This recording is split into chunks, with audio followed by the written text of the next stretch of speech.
आपका काम है, आप हमारा अपना काम हमको क्यों दे रहे हैं? इसलिए अगर लोकतंत्र को आप खत्म करने पर आमादा है तो खत्म कर दीजिए। विपक्ष का काम है, विपक्ष जो सवाल करता है उसका आपको जवाब देना चाहिए, ना कि आपको निलंबन कर देना चाहिए। आप सही चीज है, सही चीज पार्लियामेंट में रखिए। संसद में चूक कैसे हुई? मैं आ रहा हूँ, उधर ही आ रहा हूँ। अरे कॉफी हाउस में यही तो बात है, जरा चेयर देना भैया 1 मिनट के लिए। हाँ, विपक्ष से सिर्फ एक जवाब आप ले लीजिए कि माननीय गृह मंत्री जी के जवाब पर इनको विश्वास है कि देश की जांच एजेंसियों पे विश्वास है। एक प्रश्न से खाली उत्तर ले लीजिए। जैसे ये कह रहे हैं सदन में आकर के अमित शाह जी बोल दें, गृह मंत्री बोल दें तो ये हो हल्ला बंद हो जाए, तो इन्हें अमित शाह जी के बयान पे विश्वास है या देश की जो जांच एजेंसियां लगाई गई उसको घटना को लेकर के इनको उस पर विश्वास है? एक बात, इस पूरे घटनाक्रम के दौरान जब ये संसद पर जो चूक हुई सुरक्षा में, गृह मंत्री एक समाचार चैनल के कार्यक्रम में गए और प्रधानमंत्री ने एक समाचार पत्र को इंटरव्यू दिया। दोनों में इस घटना से संबंधित सवाल पूछे गए। गृह मंत्री ने कहा कि ये काम संसद की सुरक्षा का लोकसभा अध्यक्ष कार्यालय के अंतर्गत आता है। एक कमेटी का गठन किया गया है, 15 दिन में वो कमेटी दी गई। ये चूक का मामला है और ये बेहद गंभीर मामला है। 15 दिन की रिपोर्ट आ जाएगी, उसके बाद इस पर कोई फैसला किया जाएगा। प्रधानमंत्री से भी यही सवाल पूछा गया। उन्होंने उस समाचार पत्र को कहा कि संसद की सुरक्षा का मामला बहुत गंभीर है, इसको हल्के में नहीं लिया जा सकता। कमेटी अपनी रिपोर्ट देगी, फुल प्रूफ सिक्योरिटी की बात है और इसके पीछे क्या है इसको पूरी जानकारी की जाएगी, एजेंसीज लगी। अगर ये बातें दोनों का बयान में 1.5 मिनट के अंदर आपको बता सकता हूं, तो इस देश के गृह मंत्री दोनों सदनों में यही बात जो समाचार चैनल पर और प्रधानमंत्री जो समाचार पत्र के संवाददाताओं के सवाल के जवाब में बोल सकते हैं, यही बात 1.5 मिनट की गृह मंत्री सदन में सांसदों की बात पर क्यों नहीं बोल सकते? क्यों? क्योंकि वो विपक्ष के हैं और क्योंकि उसकी एक बात के लिए 141 सांसदों को निलंबित कर दिया जाएगा। पंडित जी, होगा जब विपक्ष विरोध के लिए विरोध करेंगे तो फिर ऐसा ही होगा। प्रधानमंत्री और गृह मंत्री ने जो जवाब दिया, जो बयान दिया, बिल्कुल सही दिया। क्या दिया? वो समाचार पत्र को दिया ना, चैनल को दिया तो ये संसद में क्यों नहीं बोलेंगे? संसद में अब वो जांच, संसद में उत्तरदायी है ना, जांच एजेंसियां जांच करेगी, बोला जाएगा। संसद में जांच आ जाए ना, एजेंसियों की जांच रिपोर्ट आ जाए। नहीं, देखिए एक बात ये होती है जी, एक स्टेज पे आप आ जाते हैं जब लगातार आपको सफलताएं मिलती जाती है, तो आप सामने वाले आदमी को आप ऐसे करते हैं कि मैं जब चाहूंगा तब मैं बोलूंगा, तुम्हारे पूछने पर मैं जवाब नहीं दूंगा। एक ये मन स्थिति कहीं आपको लगता है इस स्थिति में सरकार और बीजेपी आती जा रही है कि हमें विवश करके हमारा जवाब नहीं पा सकते, हम अपनी मर्जी से सवाल उठाएंगे और जवाब देंगे। सेम उसी तरह जैसे कहा जाता है कि वंदे मातरम हम अपने मर्जी से बोलेंगे, भारत माता की जय हम अपने मर्जी से बोलेंगे, आप गला दबाकर तत्काल हमसे नहीं बुलवा सकते।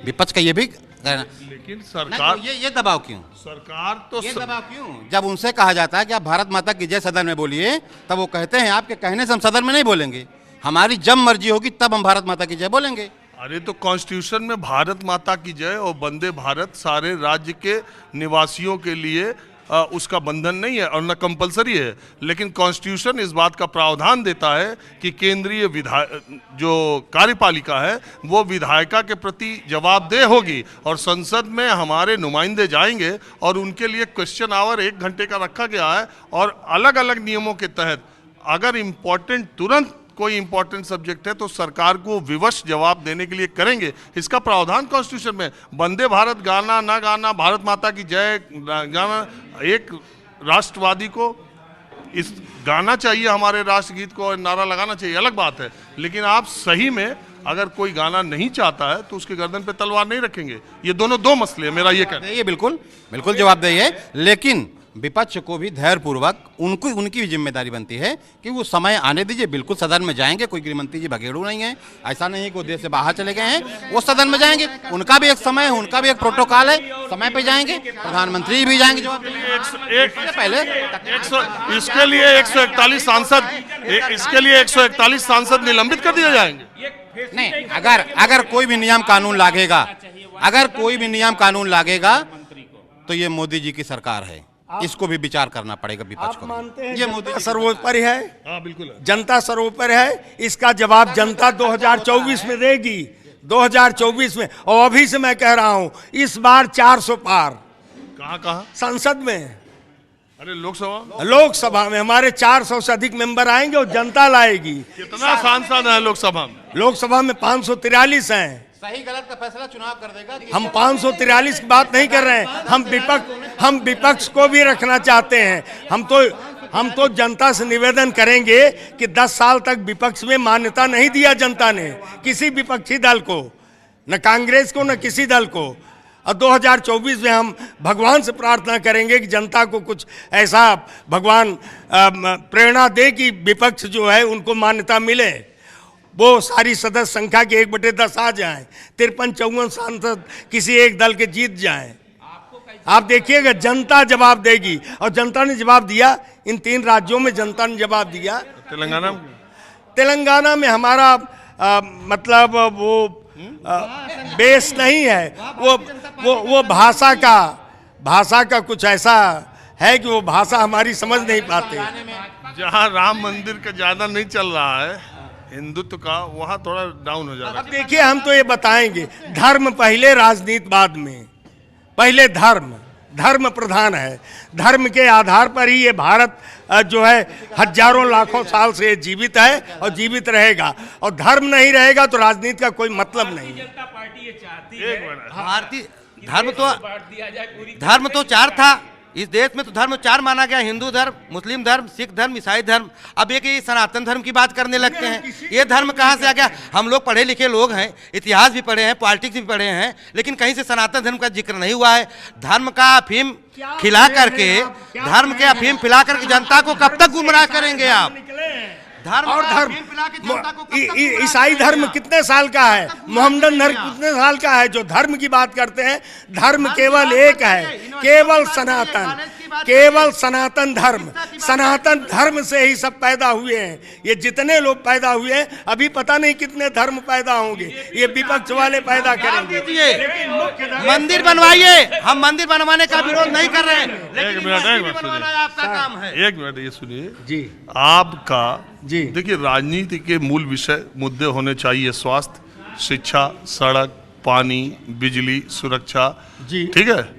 लेकिन आप ये सब के बाद ये धर्म के जो चाशनी में सब मिठाई निकाल रहे हैं टाइम पर। नहीं, इस पर भी हम काम कर रहे हैं। हम स्वास्थ्य, शिक्षा, सब पर हम काम कर रहे हैं। सड़क पर, बिजली पर नहीं काम हो रहा है ना।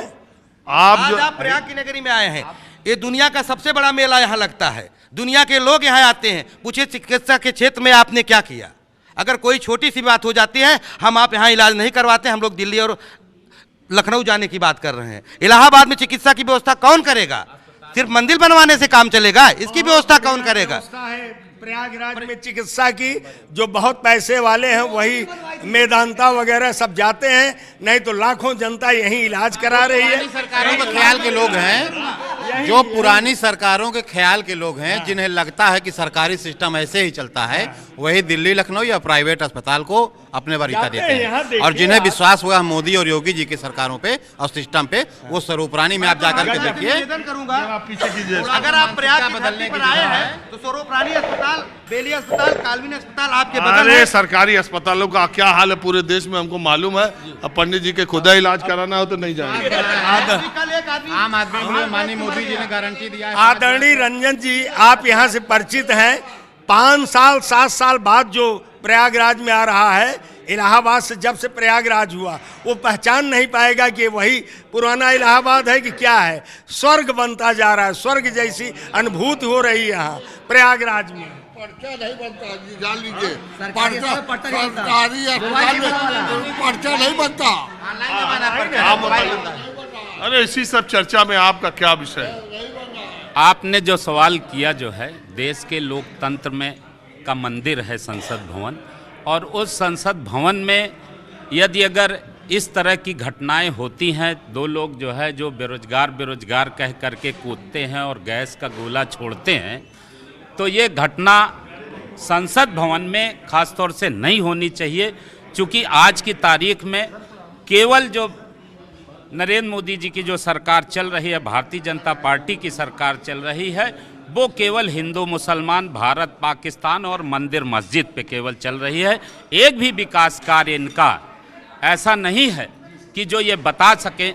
सारे नौजवान बेरोजगार हैं। तमाम लड़के यहाँ पढ़े लिखे लोग, विश्वविद्यालय के लड़के रहते, तैयारी करते थे। आज वो कमरे में, हॉस्टलों में चले जाइए, डेलीगेसियों में चले जाइए, कमरे आपको खाली मिलेंगे। सब लड़के अपने अपने घरों को जा रहे हैं, चूँकि नौकरियाँ मिल रही हैं, बेरोजगार हो रहे हैं। घर वाले भी दबाव बना रहे हैं उनके ऊपर जो है।